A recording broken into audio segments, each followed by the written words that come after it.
दोस्तों नमस्कार।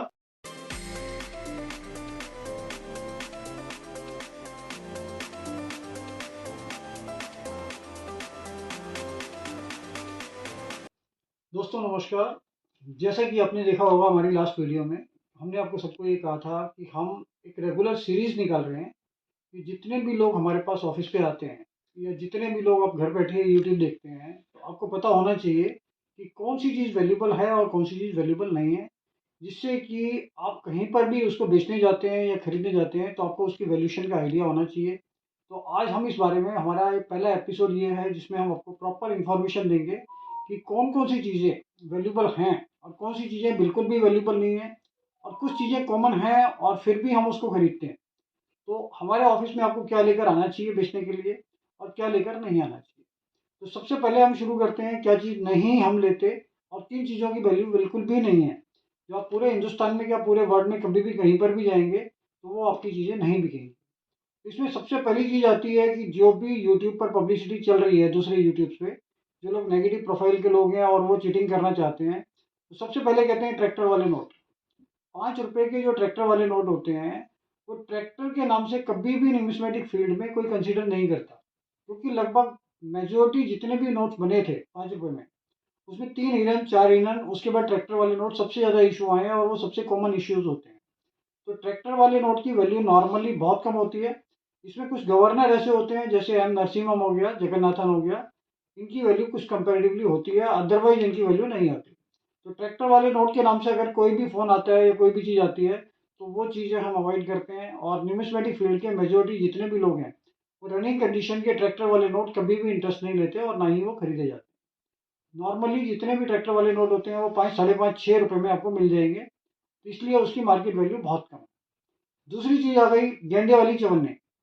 गेंडे वाली चवन्नी के नाम से बहुत पॉपुलैरिटी है यूट्यूब पर, फेसबुक पर, और जितने भी लोग फ्रॉड करना चाहते हैं वो गेंडे वाली चवन्नी के नाम से उसको लाखों करोड़ों रुपए की बताते हैं। जबकि इसमें सिर्फ एक ही चवन्नी वैल्यूबल होती है, 25 पैसे, स्टील में, 1993 हैदराबाद मिंट। अगर वो हैदराबाद मिंट की है तब उसकी वैल्यू है लगभग 5 से 6 हज़ार, 7 हज़ार, 8 हज़ार, डिपेंडिंग ऑन कंडीशन। तो अगर आप गेंडे वाली चवन्नी के बारे में किसी से भी कहोगे तो उसकी कोई वैल्यू नहीं है। वो 25 पैसे वाली चवन्नी 25 पैसे में भी कोई न्यूमिस्मेटिक वाला नहीं लेगा। तो अगर आपको कोई भी चवन्नी आपके पास है, अगर वो सेल करनी है तो उसमें से सिर्फ एक ही चवन्नी वो चलेगी, 1993 हैदराबाद मिंट, जिसमें डेट के नीचे स्टार बना होता है, तो उसी की वैल्यू है। अदरवाइज गेंडे वाली चवन्नी के नाम से हम उसमें से कभी भी कुछ नहीं लेते। नाइन इसके अलावा 50 पैसे स्टील के भी बहुत बड़ी क्वांटिटी में अवेलेबल है और बहुत बड़ी क्वांटिटी में आते हैं, तो उसका भी हमारा कोई बहुत ज़्यादा इंटरेस्ट नहीं होता। उसमें कुछ डेट्स होती हैं स्केयर, वो हम लेते हैं, लेकिन उसके लिए अगर आप नॉर्मल में बहुत सारी अठन्नी ले आते हैं तो हमारा उसमें कोई इंटरेस्ट नहीं होता। इसके साथ साथ सबका ये इंटरेस्ट होता है कि बहुत सारे लोग मेरे पास आते हैं जिन्होंने 786 का कलेक्शन किया हुआ है। अब 786 का कलेक्शन एक बहुत कॉमन कलेक्शन है। 786 के अंदर लोगों ने बहुत सारे अपने पैसे ब्लॉक किए हुए हैं। तो 500 रुपये में एंडिंग 786, लास्ट की 3 डिजिट 786, वो कलेक्ट कर लेते हैं और उम्मीद करते हैं उसको कुछ पैसे एक्स्ट्रा मिल जाएंगे। जबकि मेरे हिसाब से और न्यूमिस्मेटिक फील्ड में 500 रुपये का नोट जिसमें एंडिंग 786 है उसकी कोई भी प्रीमियम वैल्यू नहीं है। कोई आपको उसके 10 रुपये भी फालतू नहीं देगा। तो 1 रुपये और 2 रुपये, इनमें एंडिंग 786 अगर होता है तो उसकी वैल्यू, अगर नोट बहुत अच्छी कंडीशन में है, तो 50 रुपये से 300 रुपये तक उसकी वैल्यू है। तो एंडिंग 786 का नोट जो 1 रुपये और 2 रुपये में होता है वो आप फिर भी सेल कर सकते हैं, उसकी वैल्यू 50 से 300 तक आपका बिक जाएगा एज पर कंडीशन। इसके अलावा 5 रुपये का नोट जो है अगर एंडिंग 786 और कंडीशन अच्छी है तो उसकी वैल्यू 30 रुपये से 50 रुपये तक हो सकती है। 10 का नोट जो है वो 15 रुपये से 25 रुपये तक की वैल्यू है, एंडिंग 786। 786 अगर 2 बार आया है किसी भी नोट में, अगर वो 1 रुपये में है तो उसकी काफ़ी हाई वैल्यू होती है, 20 से 25 हज़ार रुपये है। 2 रुपये में 20 से 25 हज़ार है। 5 रुपये में उसकी वैल्यूशन करीब करीब 1500 से 1800 रुपये, 2000 रुपये है। कौन सा इशू है इस पर डिपेंड करता है। इसके साथ साथ 10 रुपये में भी 1500 से 1800 रुपये है। बड़े नोटों में भी उसकी कुछ ना कुछ वैल्यू आपको मिल जाएगी प्रीमियम। 2000 में अगर जो नोट डिमोनेटाइज हो गए हैं, 2000 के नोट में अगर डबल 786 है तो उसका अच्छा प्रीमियम आता है, वो काफ़ी महंगा है। तो अगर आपके पास हो तो वो सब चीज़ें खरीदने के लिए हम भी तैयार हैं, और न्यूमिस्मेटिक फील्ड के काफ़ी लोग उस चीज़ में इंटरेस्ट लेंगे। बाकी रही 1 रुपये 2 रुपये, 1 रुपये 2 रुपये के लूज नोट, जो सर्कुलेशन में थे और रनिंग कंडीशन के होते हैं, इसकी भी बहुत ज़्यादा वैल्यू कभी नहीं आती। इसकी वैल्यू ₹2.5, ₹3, ₹3.5, ₹4। अगर लूज नोट गड्डी के हैं तब भी इसकी वैल्यू ₹4 से ₹5 हो सकती है। बहुत सारे लोग हमारे पास आते हैं कि भाई बंडल में से एक नोट निकल गया, तो अगर जैसे ही बंडल में से एक नोट निकल गया तो उसकी वैल्यू ₹4 ₹5 रह जाती है। जबकि अगर पूरा बंडल है तो कम से कम वैल्यू उसकी 1200-1500 होती है एक गड्डी की। कोई भी गड्डी अगर ₹1 की है या ₹2 की है तो उसकी मिनिमम वैल्यू 1200 से 1500 है। अगर कंडीशन खराब है तो कम हो सकती है, अदरवाइज 1200-1500 से ज़्यादा ही वैल्यू है, कम वैल्यू नहीं है। और ये डिपेंड करता है उस पर गवर्नर कौन है और टाइमिंग कौन सा है, ईयर कौन सा। ये कुछ चीज़ें ऐसी हैं कि जिसका यूट्यूब पर बहुत ज़्यादा प्रचार हो रहा है और बहुत ज़्यादा हाईलाइट कर रहे हैं, ये लाखों की है, करोड़ों की है। ऐसा कुछ भी नहीं है, जैसा मैंने आपको बताया है उस हिसाब से इसकी मार्केट वैल्यूशन है। अब हम आ जाते हैं कुछ चीज़ों पे जो हम परचेज कर रहे हैं।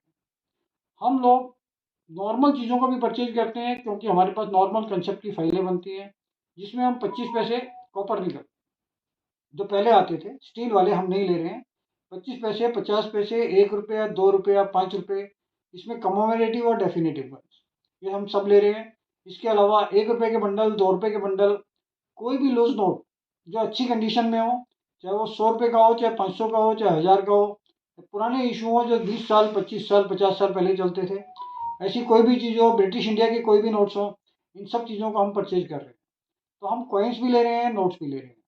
कुछ रेयर चीज़ों की जानकारी के लिए मैंने आपको लास्ट वीडियो में कहा था कि अगली बार देंगे, तो हम थोड़ी थोड़ी चीज़ों की जानकारी हर अपनी मीटिंग में, हर अपनी यूट्यूब चैनल पे एपिसोड के अंदर आपको देंगे।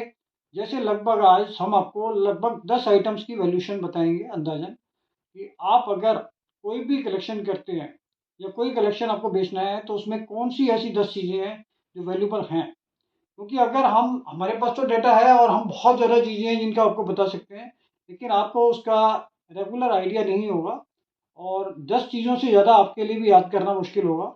तो आज हम बताएंगे सबसे पहले जो कमोमरेटिव कॉइन्स इंडियन गवर्नमेंट ने बनाए थे, उसमें ₹5 क्रॉप साइंस आता है, इंटरनेशनल क्रॉप साइंस 1996 का।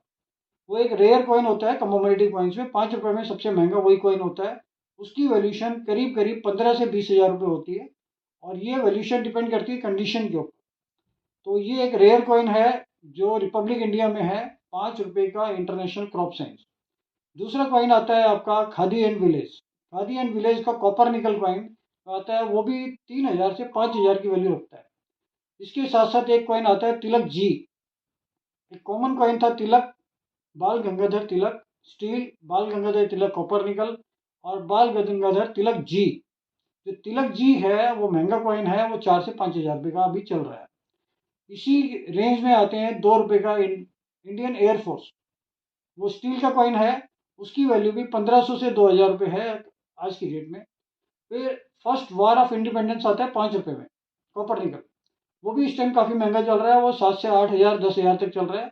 उसकी वैल्यू भी कंडीशन पे डिपेंडेंट होती है। तो ये तो 5 कमोमरेटिव कॉइन्स है जिसके बारे में हम अपने आज बताया है हम आपको, और ये सब हम ले रहे हैं जो रेट मैंने आपको बताए हैं उसी के हिसाब से ले रहे हैं। इसके साथ साथ डेफिनेटिव कॉइन्स, जो एक रेगुलर कॉइन्स आते हैं उसके बारे में भी आपको बताते हैं। इसी तरीके से हम आपको डेफिनेटिव कॉइन्स के बारे में बताएंगे जो महंगे हैं, जो रेगुलर कॉइन्स होते हैं। इसमें सबसे पहला जो रेयर कॉइन्स है वो 2 आना 1955 है, 1955 का 2 आना बैल वाला। ये काफ़ी महंगा होता है, इसकी वैल्यूशन भी 15 से 20 हज़ार रुपये के आसपास है और डिपेंड करती है कंडीशन के हिसाब से। उसके बाद इसमें ₹1 1970 जो 10 ग्राम का होता है, ये निकल का होता है, मैग्नेटिक होता है। इसकी वैल्यूशन भी चल रही है अभी 6000 से 8000 रुपये के आसपास एज पर कंडीशन। 1982 का सबको पता होगा कि 6 ग्राम का कॉइन जो है वो काफ़ी रेयर है, उसकी वैल्यू भी 20 हज़ार रुपये के आसपास है। 1982 में दो कॉइन आते थे, एक 8 ग्राम का और एक 6 ग्राम का। तो 8 ग्राम वाला कॉइन बिल्कुल कॉमन है, उसकी वैल्यू नहीं आती है। 6 ग्राम वाला कॉइन ही रेयर होता है और इसमें कोई मिंट की प्रॉब्लम नहीं है क्योंकि इसे एक मिंट ने बनाया है, बॉम्बे मिंट ने। तो ये रेयर कॉइन है 15 से 20 हज़ार रुपये का। इसके साथ साथ दो कॉइन और आते हैं 1950 के, ये 50 पैसे के। 50 पैसे में 1957 और 1959, 1957 और 1959, ये दोनों कॉइन भी रेयर हैं, ये भी निकल में आते हैं। इनकी वैल्यूशन भी 15 से 20 हज़ार रुपये एक कॉइन की है एज पर कंडीशन। 25 पैसे में 1980 बॉम्बे मिंट, ये मिंट के हिसाब से होता है महंगा। इसमें डायमंड मिंट मार्क आता है डेट के नीचे, 1980 बॉम्बे मिंट। इसकी वैल्यूशन भी कम से कम 15 से 20 हज़ार रुपये एज पर कंडीशन। फिर 5 रुपये क्रॉस 2007 स्टील में आता है, इसकी वैल्यूशन भी 3 से 4 हज़ार रुपये अभी चल रही है। और इसमें सब में थोड़ा बहुत वेरिएशन रहता है, टाइम टू टाइम कुछ रेट घटते बढ़ते रहते हैं, उसके हिसाब से चलता रहता है। तो ये आज के लिए यही इन्फॉर्मेशन थी। अगली वीडियो में हम और नई चीज़ों के बारे में आपको बताएंगे। जुड़े रहिए, इसको चैनल को सब्सक्राइब करिए, लाइक करिए, जिससे हम ज़्यादा से ज़्यादा इन्फॉर्मेशन आप तक पहुँचा पाएँ। नमस्कार।